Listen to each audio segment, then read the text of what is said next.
রক্তের কোনো সম্পর্ক নেই, তবুও অচেনা অজানা এক মানুষের মৃত্যুর খবর শুনে হৃদয়টা এমন ভাবে ভেঙে পড়েছে।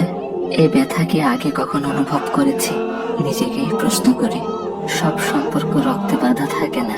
কিছু মানুষ না জেনেই না চিনেই হৃদয়ের সবচেয়ে নরম জায়গায় স্পর্শ করে যায়, আর চলে গেলে রেখে যায় নামহীন এক দীর্ঘ কষ্ট।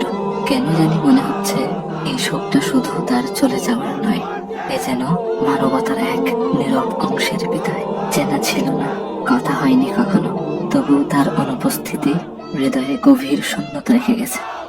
একটা জিনিস খেয়াল করেছেন? আমার ভাই ওসমান হাদিকে গুলি করা হলো জুমার নামাজের পর, আর তিনি তার রবের ডাকে সাড়া দিয়ে চলে গেলেন জুমার রাতে। আহ, কত সৌভাগ্যের মৃত্যু! আল্লাহ সুবহানাহু ওয়া তাআলা আমার ভাইকে শহীদ হিসেবে কবুল করুক, জান্নাতের উচ্চ মাকাম দান করুক, শোকাহত পরিবারকে ধৈর্য ধারণ করার তৌফিক দান করুক।